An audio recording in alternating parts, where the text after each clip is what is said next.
There was no one else around, but the heavy wooden door of the church opened when I gave it a push. It was so dark inside after the glare, my eyes took a little time to adjust to the gloom.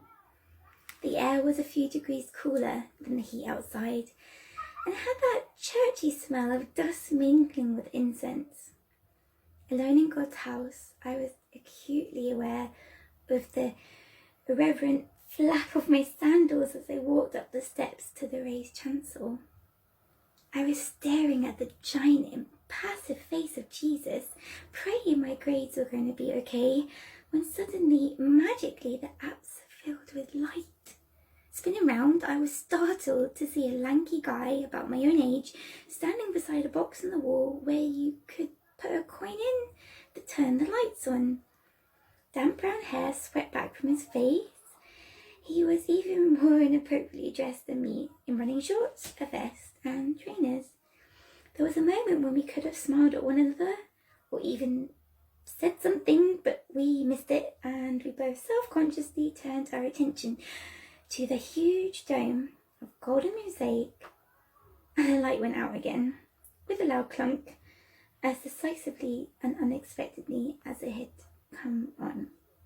Well, I'll tell you what, this exact moment is the catalyst for an incredible fleeting meeting and an insight into the lives of our main characters, Tess and Gus. Miss You, book by Kate Eberlen. I chose it for its book cover. I found the heart really well done with the font, but also I hope to receive some comfort from the title, because at this moment during lockdown we are missing such key people in our lives, and Kate Eberlen didn't disappoint. However, Miss You is not a book about long lost love. It's a realistic display of what life is like. This book is readily available on our Libby Overdrive app, and I would highly recommend you read it. I finished it really quickly. Despite it being such a thick book, I could not put it down. Let me tell you a little bit about Kate herself. She is magnificent. She has been an au pair in Rome. She has worked in New York, and she has really achieved her dream of living in London, such a diverse, cultural and rich city with what it has to offer, with human interaction, activities to become immersed in, and just great opportunities to change the course of your life by even going down a different street. Kate lived 30 miles out of London when she was a child, and made a promise to herself that if she became immersed in reading, she would be able to learn the underground map of London off by heart, because surely there would be an opportunity in her life to chase her dreams and to become a writer. She studied classics at Oxford, and I for one think her drive to capture the beauty of the world and then pick it apart and to reveal its depth and its truth, it's really reflected in her writing, because for 1 minute you are feeling really attached to the characters. You kind of feel you can predict what's going to happen in their journey, even their journey down to a square in Italy, and suddenly a movement from another person, an eye contact made, a concerned voice just changes the whole course of the story.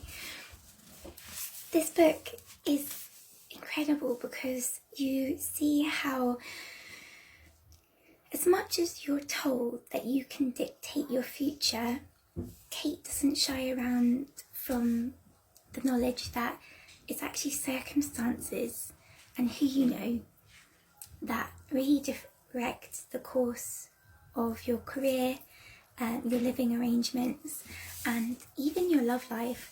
I felt really empowered by this book at the end and would highly recommend it as a lockdown read. You are 1 minute going to sleep having read it till 11 o'clock at night, you're you're close to tears, and in the next minute you're finishing it in the afternoon and feel completely empowered and that you can achieve anything. I haven't read any of Kate's other works, but I really want to now. I have had a look on Google and there is another book called Only You, and if her writing style can ever grip someone as much as it has me, I think it will really become a huge fan and follower of her work. I hope that you enjoy reading this book. It really shows you that although very sadly death can be something that we can't escape, it presents new opportunities, healing, and a chance to make relationships better.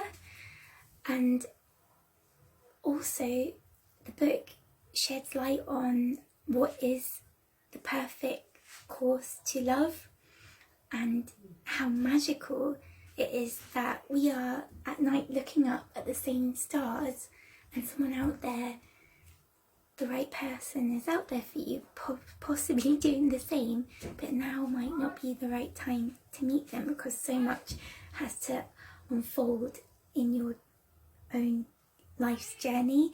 But this book is amazing. You can't help but being an avid fan of Tess and sympathising with her and really heartedly supporting her, and then going through a whole array of emotions in terms of your feelings about Gus's decisions, a fair few you might not agree with, his judgment, but ultimately you're cheering on and then anxiously waiting for their lives to fall into place together like a long-awaited jigsaw piece that has been missing for so long to be returned to the puzzle table. But Kate is brilliant because the story's not cheesy, it's raw, and I completely support exactly when their paths cross over. I think it's an amazing decision and definitely worth the avid turning of each page during each chapter. The book takes us from 1997 all the way to 2013, and it's phenomenal. Pick it up today, download it on our Libby Overdrive app. Do you not know how to do this? No problem. On your smartphone, go to either your App Store or Play Store, depending on whether you have an iPhone or an Android. And if you type in to the search My Library app, look for a red square with small white writing. This is the correct app. Download it, type in your library card number and your PIN, and look for the author or the title. You will be redirected to the relevant app where the ebook is stored, or e-audiobook, and you will then be able to download the relevant Libby Overdrive app, and away you go, downloading it to your phone. I would definitely recommend reading ebooks. I find it very comfortable on the eyes with the font size and the background light, and I hope that this review will inspire you to straight away download this book. Thank you so much, and I hope you continue to follow my amazing colleagues on our Kingston Library's Facebook and YouTube pages and channels. We are working really hard to open your reading choices to new authors and genres, and I cannot recommend this book enough. Thank you. Bye.